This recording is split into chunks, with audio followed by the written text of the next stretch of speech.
Simon & Schuster Audio presents A Pound of Flesh by Sophie Jackson.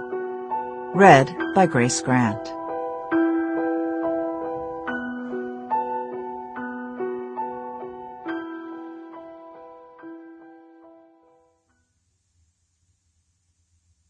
Prologue. The pound of flesh which I demand of him is dearly bought.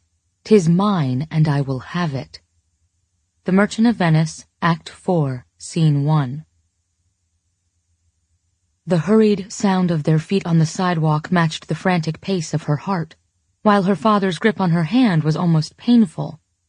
Her short 9-year-old legs struggled to match his strides, causing her to stumble, all but jogging to keep up. There was a tightness in his jaw she'd never seen before, and his eyes, usually so bright and carefree, were as dark and angry as the sky above them. Foolishly, she felt the sudden urge to burst into tears. A sound behind them made her look back. From out of the mouth of an alley slunk 5 hooded men, who, despite keeping their heads down, kept up with her father's swift gait, stalking them like wild animals.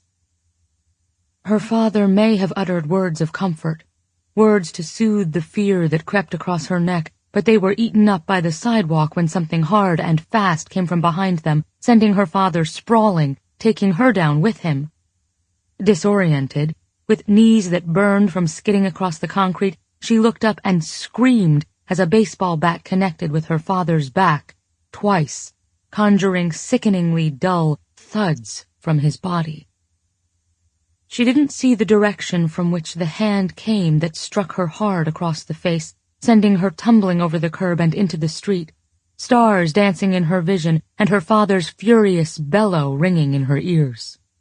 He staggered to his feet and launched himself at one of their attackers. She watched in horror as fists, feet, and bats rained down on him in retaliation. Above the cacophony of shouted demands for his wallet, through the barricade of bodies surrounding him, her father yelled at her to run. He pleaded and begged as they battered him, but cold struck her, freezing her solid. How could he ask her to leave? She had to help him, save him. Tears ran down her face, and an animalistic cry erupted from her throat. He groaned in agony when another fist met the side of his head, and his knees hit the ground. Sample complete. Ready to continue?